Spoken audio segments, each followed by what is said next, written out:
Buenas, buenas, buenas, ¿qué tal? ¿Cómo les va, estimados amigos? Hoy lluvioso, el día está bastante lluvioso, bastante mojadito, ¿verdad? Y nos encontramos transmitiendo desde los estudios de Javier Silveira, músico uruguayo, que es el compositor de esta preciosa cortina musical que tenemos, con la cual se engalana esta transmisión, y que además es un hábil ensobrador de listas. ¿Cómo estás, Javier? Muy bien, buenos días, ¿qué tal? Acá estamos trabajando, tratando de ensobrar todas las listas para Montevideo de la 22:30. Impecable. También está con nosotros Alejandra. ¿Cómo andás? Hola, ¿qué tal? Buenos días. Bueno, acá estamos... Sí, decime. ¿No estamos colaborando acá en Sobrando? Colaborando en Sobrando. Bueno, les contamos que estamos armando el ensobrado de listas. Es lo que hacen todos los partidos para llevar a la Corte Electoral, para que luego la Corte Electoral los distribuya en los circuitos. Y es una tarea titánica, mis amigos, titánica. Mientras yo estoy hablando y haciendo el programa con ustedes, mis compañeros siguen ensobrando, porque tenemos para ensobrar, ¿cuántas listas, Javier? Y son cerca de 10.000. 10.000 listas para Montevideo, ¿qué les parece? Y hay que armarlas en 2.700 sobres. Así que bueno, tenemos arduo trabajo, pero eso es para que ustedes encuentren la lista cuando vayan a votar. Cuando vayan a elegir, ¿qué se elige ahora, Javier? Y es el último domingo de octubre, 22:30, para elegir senadores y diputados. Dado que la presidencia difícilmente se defina en estas elecciones, porque está muy fragmentado los votos, digamos que son unas elecciones parlamentarias. Por eso es una buena oportunidad para que nos presten el voto, para poder llegar a las cámaras con la 22:30 y con el PERI. Exactamente, exactamente. Es decir, la ciudadanía tiene que darse cuenta que ahora no se elige presidente. Lo que se elige son diputados y senadores. Y nosotros vamos a intentar llegar a las cámaras con nuestra gente, con los ecologistas que hay en el Uruguay, para representarnos. En especial con César Vega, ¿verdad? Que es nuestro candidato principal para llegar al Parlamento y desde allí defender la vida, defender la semilla criolla, defender la agricultura orgánica y tratar de defender también la salud de las personas. Nosotros tenemos esa aspiración. El Partido Ecologista tiene una cantidad de propuestas para el Uruguay en sus distintas líneas. Y esta línea es la 22:30, que se llama Redes Ecologistas, por eso el programa es Redes en Vivo. Y tiene, por supuesto, una cantidad enorme de propuestas en muchas áreas. Pero hoy queremos conversar con ustedes algunas bastante relevantes en relación a la salud y en relación también a la unión que hay en el PERI. Nosotros en Maldonado estuvimos sacando un proyecto de ley sin llegar a la Cámara Legislativa Departamental, que es la Junta Departamental, es decir, sin tener ediles propios. De todas maneras, nos dimos cuenta de un grave problema que estaba sucediendo y que afortunadamente no sucede más, o empezó a dejar de suceder, que es la utilización de glifosato y herbicidas en las plazas públicas. Tremendo. ¿Cómo la ves, Javier? Tremendo, la verdad que no sé realmente cuál es la justificación que se encuentra para ese disparate. Un disparate total, porque fíjate que en la plaza estaba la mamá embarazada, ¿verdad? Paseando, los nenes chiquitos jugando en el pasto, tocando el pasto, obviamente, la pelota, y el pasto siendo quemado con glifosato. Una cosa increíble, producto de la ignorancia que se tenía sobre estos temas. Y que afortunadamente ahora estamos ya entendiendo que el tema herbicidas, pesticidas, agrotóxicos es un tema importante. Fijémonos entonces que eso que sucedía estaba afectando directamente a la población. Entonces dijimos, bueno, esto no puede seguir pasando, no podemos permitirlo, vamos a proponer. Y nos pusimos a investigar. Y resulta que existen máquinas que hacen el mismo trabajo, pero son mucho más saludables. Se hace con vapor de agua. Entonces, después está también la tradicional bordeadora de tanza, ¿verdad? A nafta, que bueno, que también hace el trabajo, pero también es un poco peligrosa si hay gente, ¿verdad? Que pueden volar piedritas y bueno. Entonces, pensamos, estaría bueno transmitirle a la intendencia que existen otras opciones, que lo único que tiene que hacer es investigar. Entonces, con compañeros de la 1330, quiero mencionar a Germán Suárez de Maldonado, candidato a diputado por la 1330. Él viene con esa idea. Y yo le digo, bueno, yo te la paso y la escribo como proyecto. Y me dice, bueno, pero ¿cómo hacemos para presentarla después? Y bueno, tenemos que conseguir algún edil, alguien que haga el ingreso, porque si lo haces, digamos, como público en general, bueno, eso puede ser que se demore un siglo, de repente, ¿no? O tal vez no, pero en todo caso sería mejor conseguir algún edil, alguien que, bueno, se sensibilice con el tema y lo pueda presentar directamente. Y conseguimos el edil Agustoni, blanco él. Perfecto. Hablamos con él y le pedimos, bueno, ¿cómo se ingresan los proyectos? A ver, ¿hay algún formato, hay alguna forma, verdad? Algún formato que nos pueda pasar para, a partir de ahí, cambiarle los contenidos e ingresarlo. Y sí, nos pasó un formato, le agradecemos a edil Agustoni de la Junta Departamental de Maldonado, en especial de Aiguá, por el formato que nos pasó, las indicaciones que nos dio, gracias a lo cual presentamos un proyecto en la Junta Electoral que salió aprobado y que a partir de allí, entonces, un proyecto mancomunado entre la 1330 y la 2230 del PERI, se sustituyó, como era lógico, la aplicación de herbicidas en plazas públicas y se sustituyó por vapor, máquinas de vapor. Ahora, lógicamente, la Intendencia de Maldonado hace la promoción, como es lógico, de esa solución, la cual festejamos y celebramos y que nace del PERI. Una propuesta. ¿Qué más podríamos hacer? ¿Cuántas cosas más podríamos hacer si tuviéramos representantes, tanto en los departamentos como en el país? ¿Verdad? En el Parlamento Nacional o en los parlamentos departamentales. ¿Cuántas cosas más podríamos presentar? Por ejemplo, que se prohíban los agrotóxicos que están prohibidos en otros lugares del primer mundo.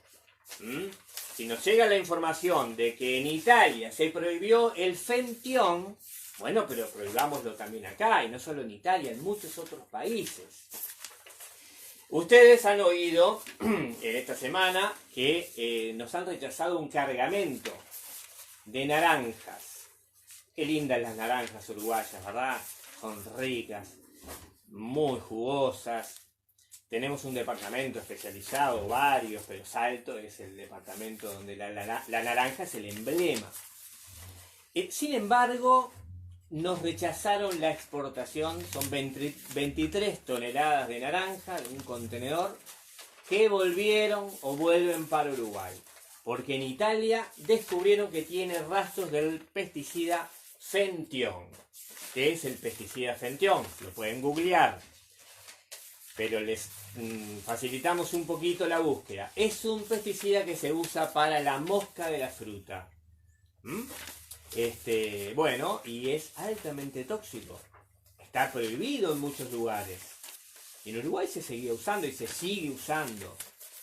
Pero afortunadamente digo yo, suceden estas cosas para que nos demos cuenta el poquísimo nivel de, digamos, de inspecciones y de controles sobre el tema agrotóxicos que tenemos acá.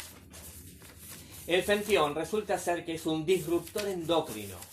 Afecta directamente, señoras y señores, nuestro sistema endocrino, nuestras glándulas. También es un neurotóxico.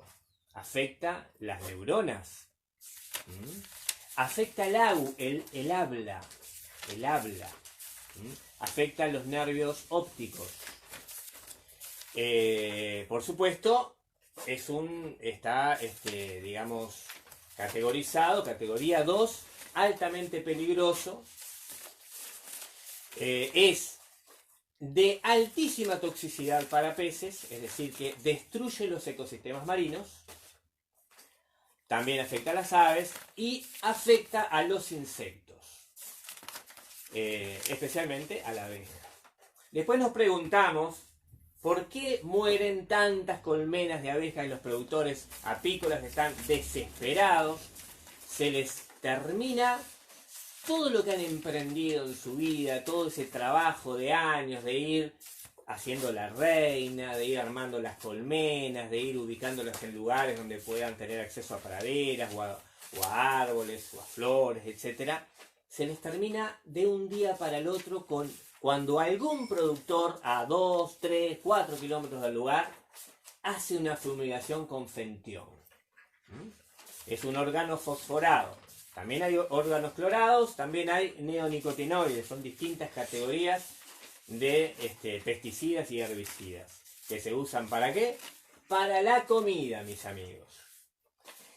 Entonces, desde el PERI nosotros nos preguntamos y les preguntamos a ustedes, ¿cuándo será el día que dejemos de usar venenos en las comidas? ¿O quién de nosotros utilizaría veneno en lugar de sal para aderezarle a nuestros alimentos? Ninguno, ¿verdad? Pero ¿por qué permitimos que se usen los venenos en la agricultura? Que la agricultura es el primer paso. Antes de que los alimentos estén en la mesa, primero estuvieron en el campo. Y ahí los rociamos con glifosato, con fentión, con 2,4-D. El 2,4-D y el 2,5-T, 2,4,5-T, eran los productos que se usaron en la guerra de Vietnam. Que luego Monsanto recicla y hace herbicidas con eso. Qué sanito, ¿no? Muy sanito, una cosa preciosa, ¿verdad? Ellos hacían esto, iban con los aviones y rociaban toda la selva para quemar toda la selva y quemarle los cultivos a los vietnamitas. Y ahí se dieron cuenta que era buenísimo como herbicida.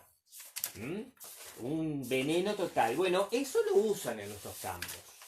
De hecho salió en el único estudio del agua que se ha difundido en 2014, salió que en el agua de OCE estaban suministrando atracina y 2,4-D. También una cantidad de cloro inmenso. Porque claro, cuando vos tenés un agua, y no me quiero ir de tema, pero son temas relacionados. Cuando vos tenés el agua viniendo a potabilizar totalmente envenenada, totalmente turbia, con cianobacterias y con cantidad de cosas, a lo que atina esta administración es a dejarla transparente. Y bueno, y en lo posible que no tenga bacterias. Entonces le echan cloro abundante. Además le echan sulfato de aluminio también. Bueno, mis amigos, y todas estas cosas las tenemos que superar. Tiene que venir un partido ecologista que defienda la vida, defienda la salud, defienda y esté presente en la política del país. Nosotros no somos políticos. César Vega, que es el principal candidato del PERI, no es político, es agricultor. Marcelo Gómez Greco, quien les habla, es profesor de música, si lo quieren saber. Por eso soy amigo de Javier, porque nos conocimos en el siglo pasado. En el siglo pasado. Era mal eso, sí, Javier. No somos tampoco tan veteranos, ¿no? Pero bueno, ya andamos llegando al medio siglo. A propósito, este año vamos a festejar nuestro primer medio siglo. Ya le vamos invitando, le vamos a cursar la invitación. Nuestro primer medio siglo, el primer cincuentenario. Bueno, eso va a ser en enero, igual falta tiempo. Pero entonces decíamos, bueno, Ya está, ¿verdad? La agricultura tóxica está demostrando que no es el camino. Tenemos a nuestros niños padeciendo cantidades de problemas. Es hora de que haya gente que se rebele contra esto, que diga, epa, epa, epa, epa, epa. A ver, no vamos a permitir que sigan intoxicando a nuestros hijos. ¿Mm? Vamos a revisar cuáles son los aditivos que tienen los alimentos, por ejemplo. Aspartamo, glutamato monosódico, que es un resaltador de sabor altamente tóxico y nocivo. Vamos a ver si la atracina que apareció en el agua, si se sigue usando. Ahora se prohibió hace un tiempito, pero se prohibió la importación. Seguramente los stocks sigan. Si no hay controles, se sigue vendiendo. Ese es el problema. Lo más triste, por ejemplo, con respecto al tema de las naranjas que vos habías mencionado, es saber que esas naranjas están habilitadas para ser comercializadas en nuestro país, porque parece que los márgenes permitidos son 10 veces mayores que los que se permiten en Italia. Entonces nos enteramos, nos cae la ficha que tal vez todo el tiempo estamos consumiendo naranjas con este veneno y que está permitido, y que esas naranjas van a volver y van a ser comercializadas acá. Entonces ahí es cuando vos ves, por ejemplo, con lo que comentabas del uso del glifosato en parques en Maldonado, cómo se pueden hacer pequeñas, grandes cosas. Mucha gente a veces dice, no voto al PERI porque es un partido minoritario y es como tirar un voto, no tiene sentido. Yo creo que es totalmente al revés. Desde esas pequeñas estructuras tenemos mucha cosa por hacer, muchas ganas y una visión distinta de la que tienen el resto de los partidos tradicionales, digamos. Y creo que se pueden lograr muchas cosas. Entonces, por ejemplo, con este tema de las naranjas habría que ver, bueno, hay que modificar la legislación, hay que ver cuáles son los valores permitidos. Bueno, sí, podemos empezar por reducir hasta luego prohibir totalmente el uso de estos venenos, ¿no? Porque tampoco es una cosa fácil de hacer de la noche a la mañana, ¿no? Hay todo un sistema de producción que ya está obsoleto, que ya se cae por sí solo. Y bueno, tenemos que colaborar para transformar eso en algo sustentable, en reconvertirlo. Ahí está. Y creo que se pueden hacer cosas, se pueden hacer muchas cosas y a la vista está. Y se deben hacer, además. Y se deben hacer porque ya no hay más tiempo. Ya no hay más tiempo y digo, nos estamos intoxicando. Si nosotros vemos, por ejemplo, las enfermedades, cómo han aumentado las enfermedades autoinmunes, las llaman autoinmunes. O problemas, por ejemplo, de déficit atencional de los niños. Los muchachos, los jóvenes y los niños en escuelas y liceos están presentando cada vez más índices más altos o porcentaje más alto de personas con o dislexias o problemas atencionales o problemas cognitivos de diferente tipo. Y a ver, ¿no se estudió ya que el glifosato atrofia los axones de las neuronas? No tenemos bastantes elementos como para decir, pero a ver, hay una sustancia que está probado por laboratorios. Los estudios de Seralini dan cuenta de eso en Francia. Los estudios de Andrés Carrasco en Argentina también. Y numerosos estudios en muchos lugares del mundo. Que el glifosato, entre otras cosas que hace daños tremendos a nuestros organismos, atrofia los axones, los degenera, no permite un desarrollo de las neuronas normal y adecuado. Entonces tenemos las pruebas ya para decir, no, el glifosato no lo podemos seguir usando. Hay un principio que se llama principio de precaución. Principio de precaución, que dice, si hay una sustancia que genera dudas, que no está debidamente probado, que sea inocuo, no se debe permitir su uso. Es un principio elemental. El principio contrario sería, bueno, usémoslo, ¿verdad? Y a ver qué pasa. Bueno, eso es muy irresponsable. Pero así es como se vienen manejando las cosas acá, porque por ejemplo se aprobó el uso de trigo transgénico para experimentación y no hay principio de precaución alguno, porque en realidad se está experimentando aquí en nuestro país, ¿no? Como en Argentina y en otros lados. Y eso lo trae un político que se presenta para ser candidato, se presentó para ser candidato, que es el señor Sartori. Está involucrado en ese tema y desde acá, desde estos micrófonos de Fénix, lo invitamos a debatir si de alguna manera a dar derecho a réplica, si esto no es así. Pero tenemos la información de que Sartori es uno de los que está involucrado con el tema del trigo transgénico. Sí, seguramente no tenga idea tampoco para responder, como ha demostrado cada vez que se le pregunta algo sobre estos temas. Bueno, y el trigo transgénico usa un producto todavía más tóxico que el glifosato, que se llama glufosinato de amonio. Búsquenlo, googleenlo, a ver cuál es cuáles son las virtudes del glufosinato de amonio, del demonio diría yo, que va a estar presente en el trigo. Y si está presente en el trigo, va a estar presente en el pan, va a estar presente en la pasta, va a estar presente en la pizza, va a estar presente en los bizcochos, es decir, que va a terminar en nuestro cuerpo. Entonces, es hora de que los uruguayos realmente tomemos conciencia de la gravedad de esta situación y no permitamos la introducción de ese trigo transgénico que ya fue aprobado como, para uso experimental. Y ese es el primer paso antes de que se apruebe para uso comercial. Alejandra, ¿querés decirnos algo al respecto de los transgénicos, de los agroquímicos? ¿Estás de acuerdo con los agroquímicos? No, por supuesto que no. Aparte yo hace muchos años que vengo hablándole a la gente, porque yo vendo plantas y bueno, que dejen un poco que usen cosas naturales. Y de a poquito se va creando una conciencia. Bien. Y transgénicos no. Imposible, porque realmente combinar una bacteria, un gen de un pescado, no, para mí no es alimento. Una bacteria o un gen de pez, por ejemplo, para permitir que los tomates resistan a las heladas, ¿no?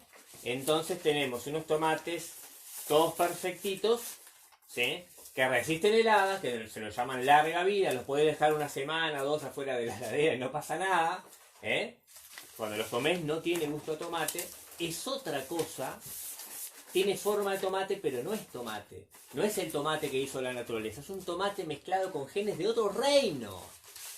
Es el transgénico en sí, además de ser peligroso, hoy decíamos, el principio de precaución, no se ha estudiado suficientemente cuáles pueden ser los resultados de esas mezclas.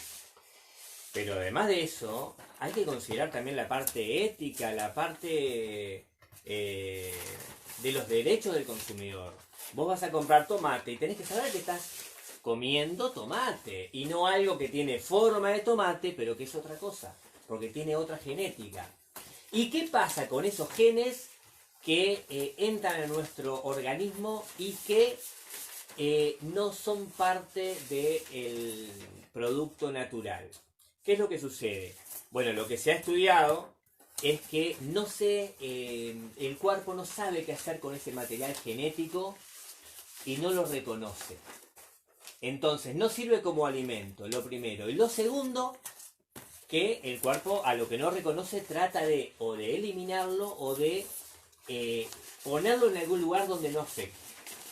Entonces, por ejemplo, lo recubre de grasa, lo manda al tejido adiposo y lo deja ahí. Y atención, eso puede más adelante degenerar en tumores. Y además de que el transgénico filosóficamente es un atentado a la naturaleza, porque estamos mezclando seres y vidas que jamás se mezclarían naturalmente. El sistema que tiene la naturaleza para generar combinaciones es la mutua alimentación de las especies, y otro sistema que tiene es la sexualidad. ¿Sí? Nos queda un minutito nada más, vamos a ir redondeando este primer bloque. Javier, unas palabras. Además es un disparate decir que se aprueba para experimentación solamente, porque a no ser que lo tengas al trigo aislado en condiciones de laboratorio totalmente herméticas, esas cepas se van a ir cruzando con las del trigo en el campo y va a ir modificando también genéticamente al trigo, que es lo que pasó con el maíz. el maíz BT se ha cruzado con los maíces criollos y bueno, se va modificando la semilla también. Y eso es todo un tema. Bueno, apreciados amigos, vamos a ir a una tanda. Está muy interesante lo que está